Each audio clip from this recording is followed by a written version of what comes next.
आगामी कार्यक्रम प्रायोजित किया है जॉयस मायर मिनिस्ट्रीज के मित्रों और सहयोगियों ने।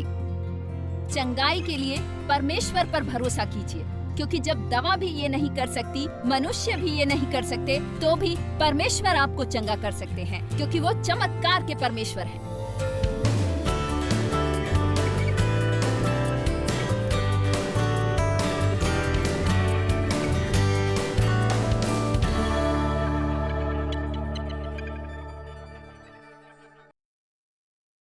विश्वास की एक भाषा है।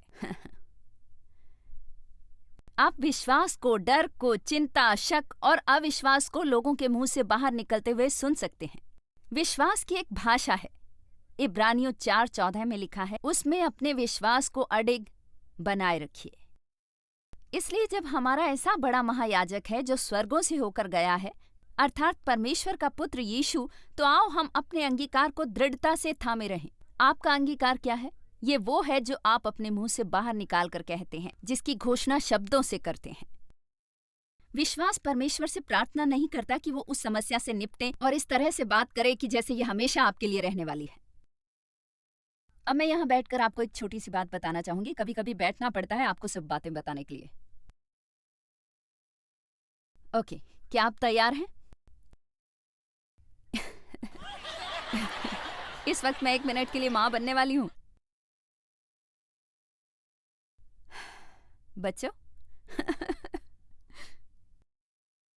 यदि आप कभी देखना चाहेंगे अपने विश्वास को कारगर होते हुए, तो आपको पूरी तरह आत्मदया त्यागनी होगी।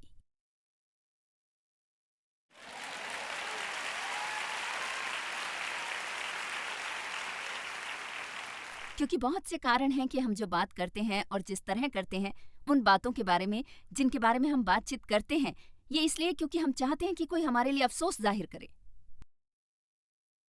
आप कहते हैं, खैर जॉयस, क्या ये गलत है अपनी भावनाएं व्यक्त करना या किसी दोस्त को दिलासा देना? नहीं, पर अगर ये करना जरूरी है तो एक बार कीजिए, निपट लीजिए इससे, फिर आगे बढ़िए। इसे लाइफ टाइम मिशन मत बनाइए। आमीन। और आप में से कितने ये देख सकते हैं कि यदि आपने प्रार्थना की है और हमने सचमुच विश्वास में प्रार्थना की है और हम अपेक्षा करते हैं कि परमेश्वर से वो इसे कारगर कर रहे हैं, फिर कम से कम यदि हम समस्या के बारे में बात करने वाले हैं तो चलो इसके बारे में इस तरह बात करें जिससे ऐसा लगे कि हम सोचते हैं कि परमेश्वर इसमें शामिल है, न कि ऐसे कि जैसे हम कोशिश कर रहे हैं कि लोग हमारे लिए अफसोस जाहिर करें। आमीन। विश्वास की एक भाषा है। मेरा विश्वास है कि आप काम कर रहे हैं प्रभु, आप काम कर रहे हैं प्रभु।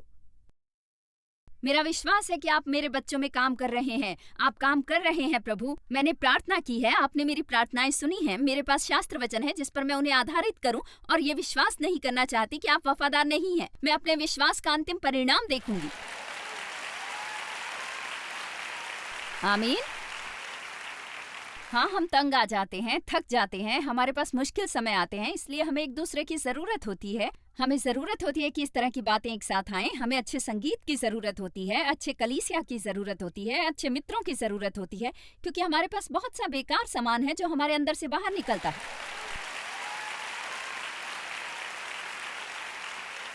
विश्वास हमारे देखने, सोचने या महसूस करने पर आधारित नहीं। 2 कुरिन्थियों 5-7। क्योंकि हम रूप को देखकर नहीं, पर विश्वास से चलते हैं। क्योंकि हम विश्वास पर चलते हैं, हम अपने जीवन को नियमित करते हैं और स्वयं का संचालन करते हैं एक यकीन द्वारा या विश्वास द्वारा। मनुष्य के परमेश्वर के साथ संबंध और दैवीय बातों का सम्मान करते हैं भरोसे और पवित्र भावना से। मुझे अब्राहम के बारे में कहानी पसंद है और मैं ज्यादा समय नहीं लूंगी रोमियो 4 जाते हुए और इसे आपके लिए पढ़ते हुए। मुझे ये तथ्य पसंद है कि उसने अपनी परिस्थितियों को अनदेखा नहीं किया। अब्राहम को परमेश्वर पर विश्वास था एक वारिस के लिए। फिर भी स्वाभाविक तौर पर उसके और सारा के लिए एक बच्चे को जन्म देना असंभव था, क्योंकि वे दोनों बहुत बूढ़े थे।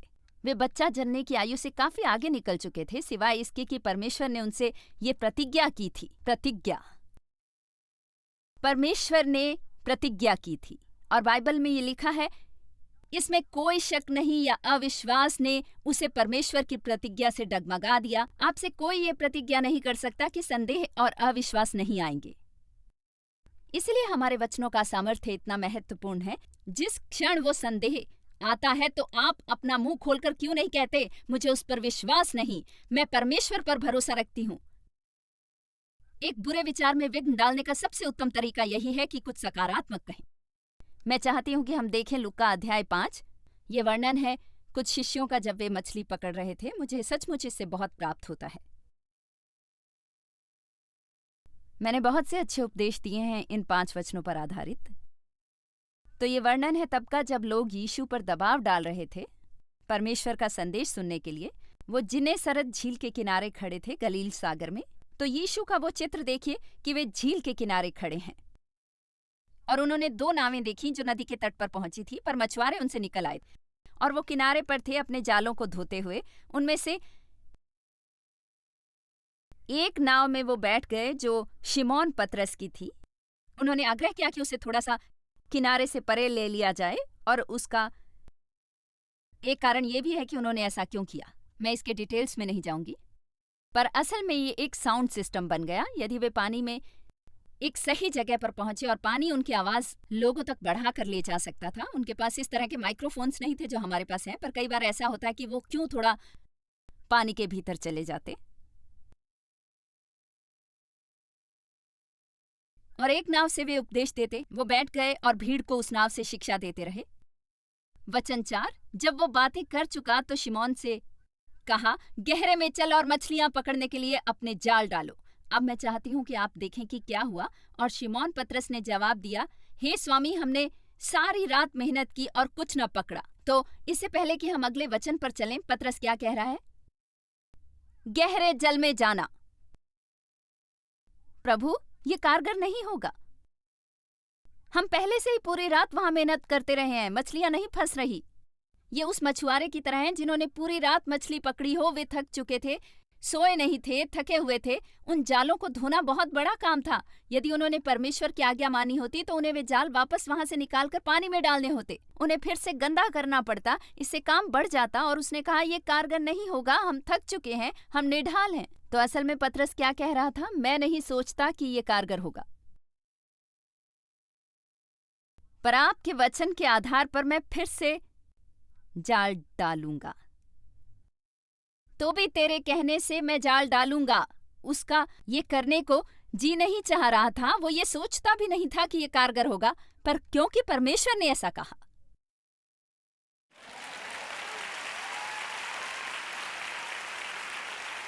उसने इसमें अपना विश्वास डाला।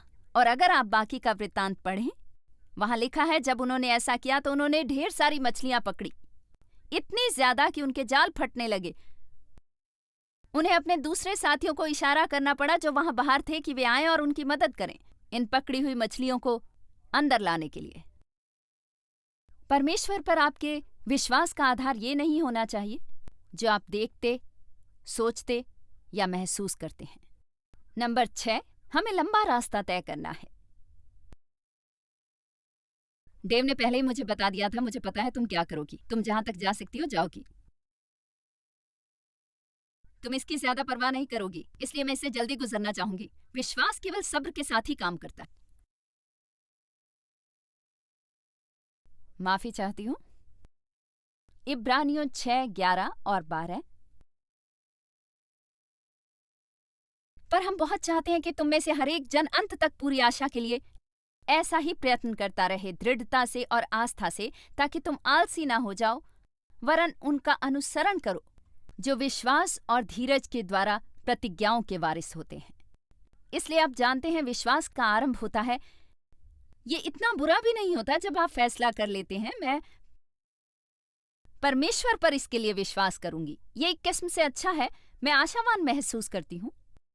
फिर वहां दिन आते हैं, 2, 3, 4, 5, 1 साल, 2, 3, 10 साल, 12 साल, 15 साल। आप अभी तक ज्यादा नहीं देख पा रहे हैं। अब अगर आप बस यहां से शुरुआत करें और कहें, मैं परमेश्वर पर विश्वास करूंगा, इस सबसे आगे फास्ट फॉरवर्ड कीजिए। यहां आ जाइए इसे संपूर्ण करने को। वाओ, कितनी उत्साह भरी जिंदगी होगी हमारी। पर हम शुरुआत और अंत नहीं कर सकते बिना बीच का हिस्सा पाए। और आप में से बहुत सी इस समय किसी चीज के बीचों बीच हैं और आपको ज्यादा मजा नहीं आ रहा।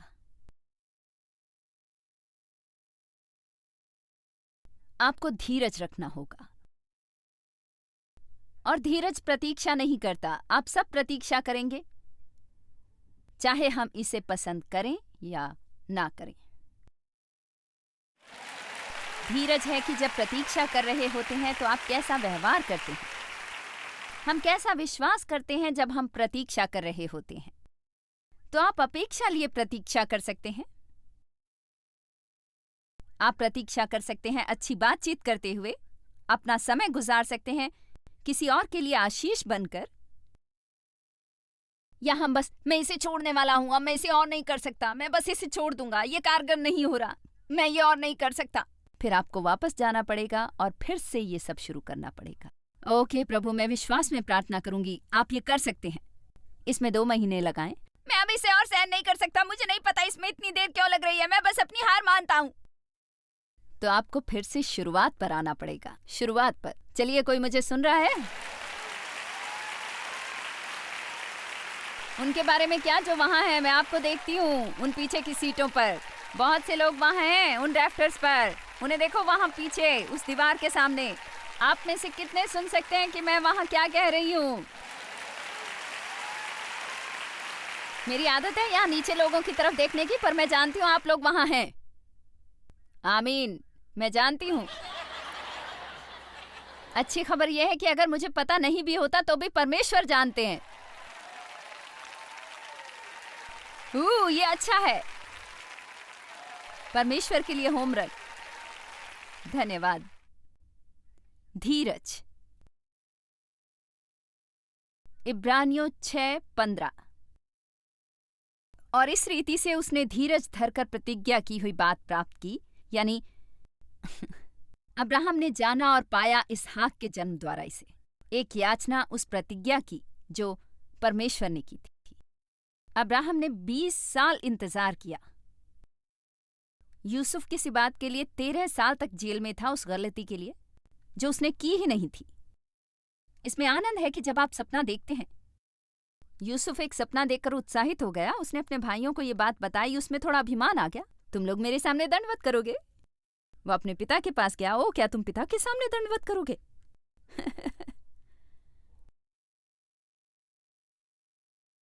उसे एक यात्रा करनी थी किसी अनजान जगह की। चलो भी, आप में से कुछ अपने जीवन के निर्जन प्रदेश में हैं इस समय, चाहे आप इसे जाने या ना जाने। या आपके भीतर से वो कबाड़ निकाल रहा है जिसे बाहर आने की जरूरत है, जिसकी प्रतिज्ञा परमेश्वर ने आपसे की है। चलिए भी, जहां आप हैं उसकी निंदा करने का कोई मतलब नहीं। बेहतर है कि आप सीख लें जहां आप हैं उस स्थान का आनंद लें। मैंने कहा आपको सीखने की जरूरत है जहां आप हैं उस स्थान का आनंद कैसे लें जहां आप जा रहे हैं। नंबर 7, विश्वास केवल कार्य करता है और ऊर्जा पाता है प्रेम से। और ये एक 10 भाग की श्रृंखला है ठीक यहीं पर। किस तरह के प्रेम का चलन आप रखते हैं? आप कितना अध्ययन करते हैं प्रेम का? आप प्रेम के शास्त्र वचन को कितनी अच्छी तरह जानते हैं? आप लोगों से कैसे पेश आते हैं? कितने लोगों से नाराज हैं? मैं सुन रही हूं थोड़ा।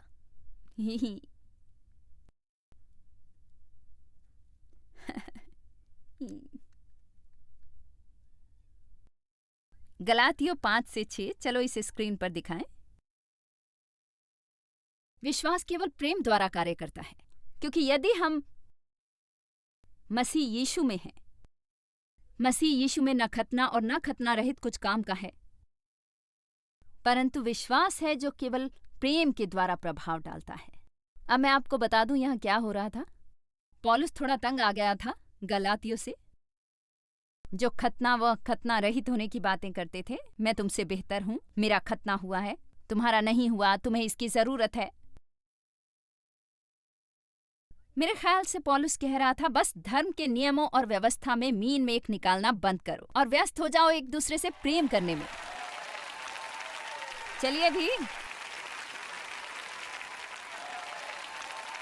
ये बहुत मूर्खता है कि किस तरह अलग अलग पंथ आपस में लड़ते हैं और मीन मेख निकालते हैं, क्योंकि हम सब एक ही तरीके पर विश्वास नहीं करते। सही कौन है? हम में से कोई एक 100% सही है। मैं नहीं, आप नहीं, ना ही कोई और। हम सब अपना सर्वोत्तम निभा रहे हैं उस जगह पर जहां हम हैं, और हमारे जीवन का फल किसी और बात से कहीं ज्यादा महत्वपूर्ण है। पौलुस ने कहा, एक दूसरे से प्रेम करने में व्यस्त रहो, क्योंकि विश्वास ही कार्य करता है और प्रेम द्वारा ऊर्जावान होता है। मरकुस अध्याय 11। परमेश्वर में विश्वास रखो, लगातार प्रार्थना करो।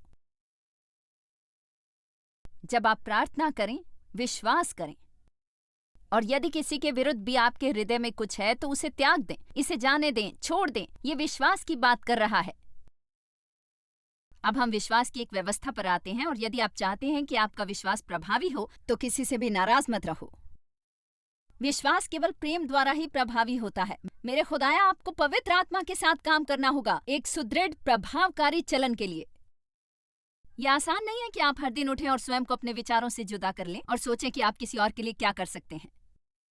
खासकर यदि आप अपना विश्वास यहाँ लाए हैं परमेश्वर की किसी प्रतिज्ञा के खातिर, आपको एक सफलता की जरूरत है। आप इंतजार कर रहे हैं, इंतजार कर रहे हैं, इंतजार कर रहे हैं। आप इससे इतना तंग आ चुके हैं। अब आपके पास ये महिला प्रचारक है जो आपसे कह रही है, अपना मुंह बंद रखो, सकारात्मक रहो। मैं इसे इतना तंग आ गया हूँ। अब मैं कह रही हूँ, इस बीच जब आप इंतजार कर रहे हैं, अपने बारे में भूल जाइए, बाहर जाइए और किसी और से प्रेम कीजिए। मैं यहाँ आज क्यों आया? अपने विश्वास के प्रभाव को देखने। नंबर 8, विश्वास हमेशा शांत रहता है। इब्रानियों 4, परंतु हम जिन्होंने विश्वास किया है उस विश्राम में प्रवेश करते हैं। इसलिए मैं अपने लिए, आपके लिए और सबके लिए ये कहूंगी कि अगर मुझ में विश्वास है पर मैं नाराज हूं तो मुझे ये कहने की जरूरत है कि मेरे विश्वास में थोड़ा अभाव है, क्योंकि अगर मैं सचमुच पूरी निष्ठा से विश्वास करती तो विश्राम पाती, एक अनंत विश्राम। वो विश्राम जो जानता है कि परमेश्वर नियंत्रण रखे, वे काम कर रहे हैं। विश्वास को मुक्त होने की जरूरत है। ये वो शक्ति है जो आपकी आत्मा में है और उसे मुक्त होने की जरूरत है। याद कीजिए, जब मैंने आपको इस शिक्षा के आरंभ में बताया था कि मेरे जीवन में एक ऐसा समय आया था जब मैं केवल अपने पापों की क्षमा के लिए ही अपने विश्वास को मुक्त कर रही थी। मैं किसी और क्षेत्र में अपना विश्वास मुक्त नहीं कर रही थी ताकि मैं अपने शोषित अतीत से मुक्ति पा सकूं। मैं परमेश्वर के लिए कुछ भी करने के लिए अपने विश्वास को मुक्त नहीं कर रही थी। मैं परमेश्वर द्वारा इस्तेमाल होने के लिए अपने विश्वास को मुक्त नहीं कर रही थी, न ही रुपए पैसे के लिए। हम बस मुश्किल से ही गुजारा कर पाते। हालांकि डेव और मैं उस दिन से अपना दशमांश दे रहे थे जब से हमारी शादी हुई थी, क्योंकि कलीसिया में हमने ये सीखा था। पर पता है, आप दशमांश देते रहें, देते रहें, देते रहें ताकि कुछ परिणाम मिले। हम सब कभी भी किसी बिल को देने के काबिल नहीं थे, पर यदि आप उस दुनिया में आना चाहें जिसमें परमेश्वर चाहते हैं आप हों, आपको अपने दान के साथ विश्वास मुक्त होने की जरूरत है। विश्वास हमेशा परिणाम लाता है। नंबर 10, ये हमेशा फल लाता है। यदि आप अपने विश्वास को त्याग नहीं देते, यदि उस पर दृढ़ रहते हैं, ये फल लाएगा। मैं नहीं बता सकती कितना समय लगेगा, पर यह फल लाएगा। लूका 7:50 बाइबल में लिखा है, तेरे विश्वास ने तुझे बचा लिया। कल रात हमने देखा 908 लोग विश्वास द्वारा बचा लिए गए।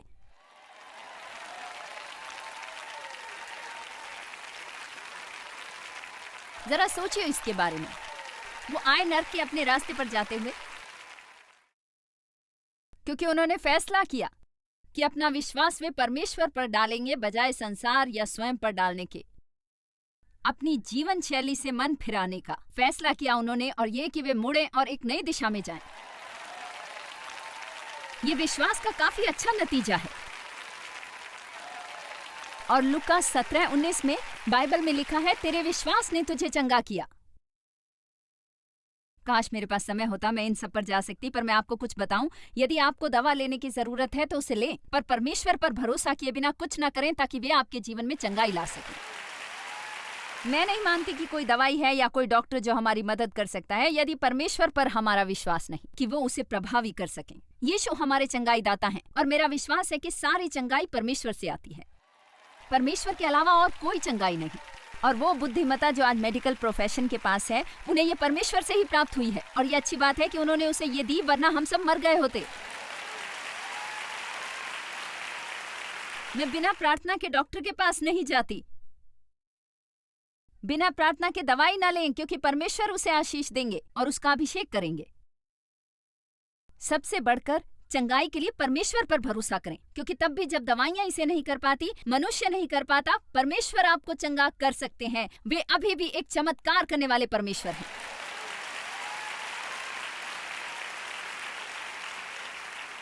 नंबर 11, विश्वास हमारी रक्षा करता है शत्रु के अग्नि बाणों से। इफिसियों 6 में लिखा है, विश्वास की ढाल लेकर स्थिर रहो। ये नहीं कि इसे अपने पीछे घसीटते हुए ले चलो। चलिए अभी अग्निबाण देखते ही हमें सबसे पहले क्या कहने की जरूरत है? मैं परमेश्वर पर भरोसा करता हूं। मैं परमेश्वर पर भरोसा करता हूं। मैं अपना विश्वास मुक्त करता हूं, परमेश्वर पर विश्वास करता हूं। नंबर 13, 12। आपने मुझे पकड़ लिया।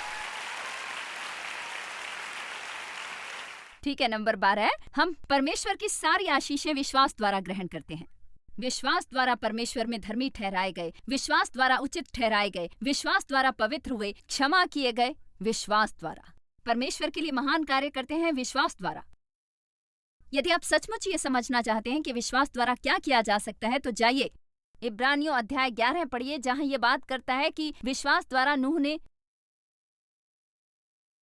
एक जहाज बनाया, सारा ने गर्भ धारण किया, वेश्या राहाब ने परमेश्वर की आज्ञा मानी और उन भेदियों को बचाया, जबकि इससे उसकी जान भी जा सकती थी।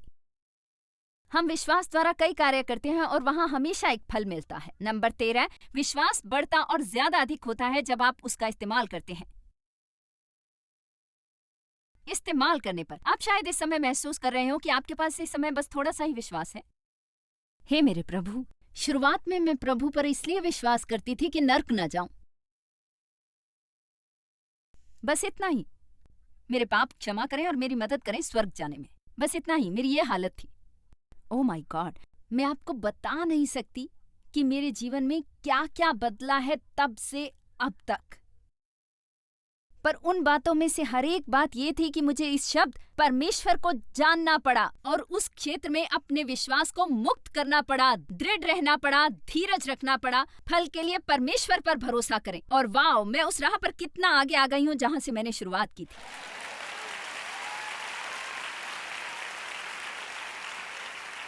आप कहते हैं इस पर तुम कितने अरसे से हो? करीब 37 सालों से। हे मेरे प्रभु, मैं पिछले हफ्ते ही तो बचाई गई। नहीं नहीं नहीं नहीं, ऐसा मत कहो। धन्यवाद प्रभु, मैं अपनी राह पर हूं। प्रभु धन्यवाद, मैं अपनी राह पर हूं।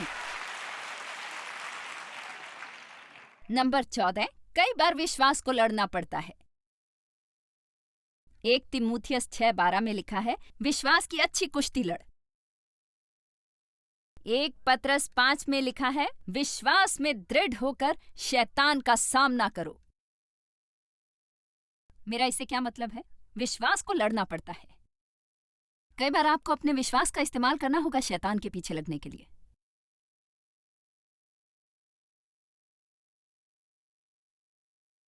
आप में सामर्थ्य है और अधिकार है उस सब अंधकारमय शक्ति पर और उस अधिकार पर जो शत्रु का है। लुका 10:19। अब सुनिए, देखो मैंने तुम्हें शत्रु की सारी सामर्थ्य पर अधिकार दिया है। शैतान के पास केवल सामर्थ्य है, आपके पास सामर्थ्य और अधिकार है, और उसके पास एकमात्र अधिकार सिर्फ वही जो आप उसे देते हैं।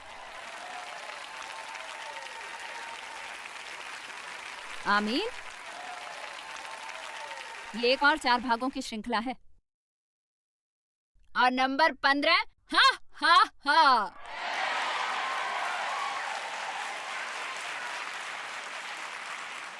विश्वास ही केवल एकमात्र ऐसी चीज है जो भय पर विजय पाती है। और आज संसार में भय इतना फैला है, बाइबल में लिखा है कि अंतिम दिनों में मनुष्यों के हृदय भय के कारण उनका साथ छोड़ देंगे। आप मसीहों को भी सुनते हैं कि वे भी जो परमेश्वर के राज्य में बहुत लंबे अरसे से हैं, वे बात करते हैं कि संसार की आज की अवस्था कितनी भयभीत है। मैं नहीं जानती क्या होने वाला है, हमेशा ये सुख सुविधाएं रहेंगी या नहीं, पर यदि मुझे किसी चीज से डरना है तो वो ये सब लोग होंगे जो भटक चुके हैं, इसलिए मैं काम करते रहना चाहती हूँ उतने ही परिश्रम से कि मैं उन तक सुसमाचार ले जा सकूं। और मैं चाहती हूँ कि मैं सूचित रहूं और मैं अपना भाग करती रहूं। मैं अपना सर जमीन में नहीं डालूंगी, ऐसा व्यवहार करूं जैसे कुछ भी बुरा नहीं हो रहा, पर भयभीत नहीं होऊंगी। जानते हैं क्यों? क्योंकि यदि परमेश्वर ने आपको और मुझे चुना है और हम जिंदा हैं आज तक, तो हम इसके लिए तैयार हैं। हमें वो है जिसकी जरूरत है।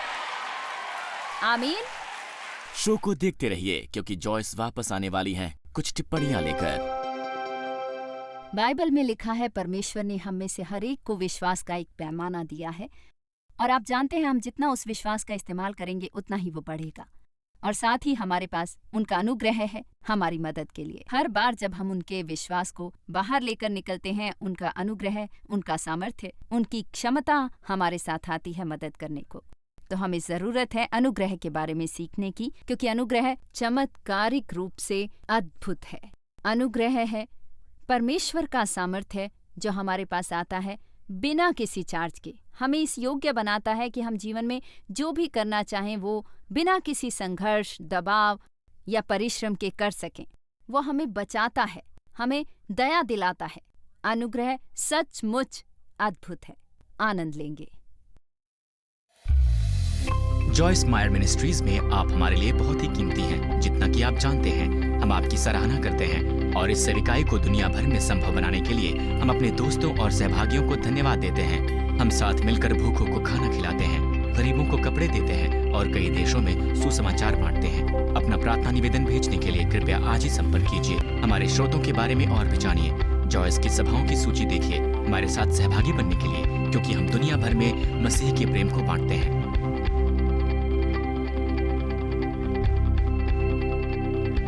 इसका खर्च उठाया है जॉयस मायर मिनिस्ट्रीज के मित्रों और सहयोगियों ने।